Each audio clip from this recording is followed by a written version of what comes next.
Leadership ಸ್ಕಿಲ್ಲಲ್ಲಿ ನಾವು number 1, rural panchayat Raj ಇದರಲ್ಲಿ ನಾವು ನಂಬರ್ 1, ಪಂಚಾಯತಿಗಳಿಂದ ತೆರಿಗೆ ಸರ್ಕಾರಕ್ಕೆ ಏನು ಕಟ್ತಾರೆ ಅದರಲ್ಲಿ ನಾವು ನಂಬರ್ 1. ಸೊ 13-14 ಪ್ರಿಯಾರಿಟಿಯಲ್ಲಿ ನಾವು ನಂಬರ್ 1. ಇದಕ್ಕೆಲ್ಲ ನನ್ನ ಕಾಂಗ್ರೆಸ್ ಸರ್ಕಾರನೇ ಕಾರಣ ಅನ್ನೋದು ಈ ರಾಜ್ಯೋತ್ಸವದ ವಿಶೇಷ. ನನ್ನ ಕಾಂಗ್ರೆಸ್ ಪಕ್ಷ ನಂಬಿದ ನನ್ನ ಕಾರ್ಯಕರ್ತರಿಗೆ, ಕನ್ನಡದ ಜನತೆಗೆ ಕರ್ನಾಟಕ ರಾಜ್ಯೋತ್ಸವದ ಶುಭಾಶಯಗಳು ಸರ್. ಇಷ್ಟೆಲ್ಲ ನಂಬರ್ 1 ಇದೆ, ಬಟ್ ರಾಜಕೀಯದಲ್ಲಿ ಯಾವ ಥರ ಇದೆ? ರಾಜಕೀಯದಲ್ಲಿ ನಾವು ಆಲ್ವೇಸ್ ನಂಬರ್ 1, ಅದಕ್ಕೆ ನಾವು 135ಕ್ಕೂ ಹೆಚ್ಚು ಸೀಟ್ ಗಳಿಸಿರೋದು. ಸೊ ನಂತರ ಇದು ನಂಬರ್ 1ಗೆ ಇದು ನಮ್ಮ ಸಾಕ್ಷಿ. ಇದು ನಮ್ಮ ಪದ್ಮನಾಭ ನಗರದಲ್ಲಿ ಆರ್ ಅಶೋಕಣ್ಣಗೆ ಗೊತ್ತಿಲ್ಲ, ಸಿ ಟಿ ರವಿ ಅಣ್ಣಗೆ ಗೊತ್ತಿಲ್ಲ, ಯತ್ನಾಳ್ ಸಾಹೇಬ್ರಿಗೂ ಗೊತ್ತಿಲ್ಲ.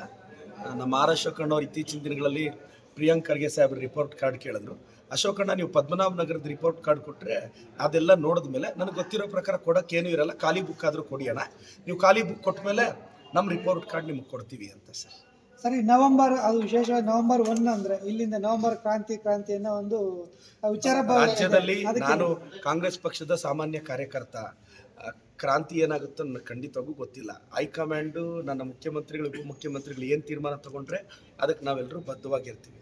ಬಟ್ ನಾನು ಜನತೆಗೆ ಹೇಳ್ತೀನಿ, ಇವತ್ತೊಂದು ವಿಶೇಷವಾದ ದಿನ.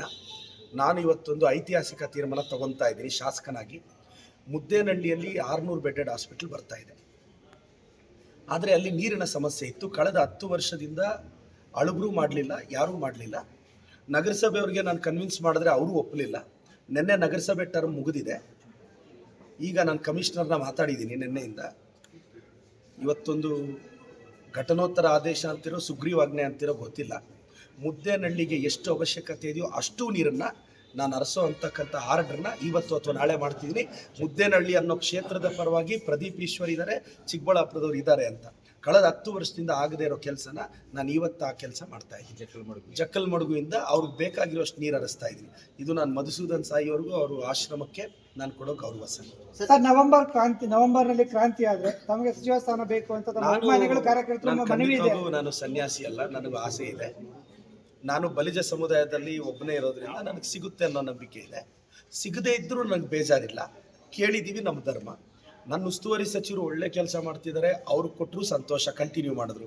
ಸುಬ್ಬಾರೆಡ್ಡಿ ಸಾಹೇಬ್ರಿಗೆ ಕೊಟ್ಟರು ಸಂತೋಷ, ಇಲ್ಲ ನಮ್ಮ ಸೀತಣ್ಣ ಸರ್ ಕೊಟ್ಟರು ಸಂತೋಷ. ಮಿನಿಸ್ಟರ್ ಅವರೇ ಕಂಟಿನ್ಯೂ ಆದರೆ ನಾನು ಸುಬ್ಬಾರೆಡ್ಡಿ ಸಾಹೇಬರು ಸಹಕರಿಸ್ತೀವಿ. ಸುಬ್ಬಾರೆಡ್ಡಿ ಸಾಹೇಬ್ರಿಗೆ ಸಿಕ್ಕಿದ್ರೆ ನಾನು ಮಿನಿಸ್ಟರ್ ಸಹಕರಿಸ್ತೀವಿ. ನನಗೆ ಸಿಕ್ಕಿದ್ರೆ ಅವರಿಬ್ಬರು ಸಹಕರಿಸ್ತಾರೆ, ಇಲ್ಲ ಸೀತಣ್ಣಗೆ ಸಿಕ್ಕಿದ್ರೆ ಅನ್ಕಂಡೀಷನಲಿ ಸಹಕರಿಸ್ತೀನಿ. ಯಾಕೆಂದರೆ ಸೀತಣ್ಣವರು MS ರಾವ್ ಅವ್ರ ಕುಟುಂಬದ ಬಗ್ಗೆ ನನಗೆ ಅಪಾರವಾದ ಗೌರವ ಇದೆ. ಸೀತಣ್ಣವರು ಎಲಿಜಿಬಲ್ ಇದ್ದಾರೆ, ಅವ್ರಿಗೂ ಸಿಗಲಿ ಸಂತೋಷ. ನನಗೆ ಸಿಕ್ಕಿದ್ರು ಅವ್ರು ಆಶೀರ್ವಾದ ಮಾಡ್ತಾರೆ ಅಂತ ನನಗೆ ನಂಬಿಕೆ ಇದೆ. ಸರ್, ಇವತ್ತು ರಾಜ್ಯಾದ್ಯಂತ ತಮ್ಮ ಬೆಂಬಲಿಗರ ಅಭಿಮಾನಿಗಳಿಗೆ ಅಂತ ನನಗೆ ನಂಬಿಕೆ ಇದೆ. ನಾನು ಪ್ರಮಾಣ ವಚನ ಸ್ವೀಕರಿಸೋದಕ್ಕೋ ಇಲ್ಲ ನನ್ನ ಸ್ನೇಹಿತರ ಪ್ರಮಾಣ ವಚನಕ್ಕೋ ಅಂತ ಇನ್ನೊಂದು 15 ದಿನದಲ್ಲಿ ಡಿಸೈಡ್ ಆಗುತ್ತೆ.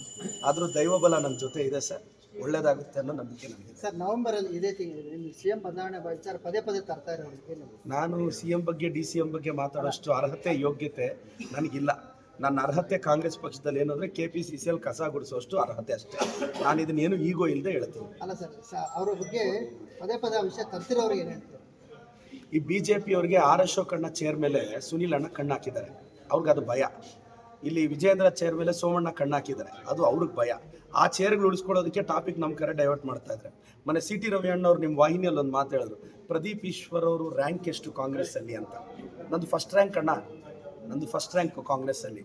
ನಿಮ್ಮ ರ್ಯಾಂಕ್ ಎಷ್ಟು ಅಂತ BJPಯಲ್ಲಿ ರವಿ ಅಣ್ಣನಿಗೆ ಗೌರವದಿಂದ ಕೇಳಕ್ಕೆ ಇಷ್ಟಪಡ್ತೀನಿ. Thank you sir.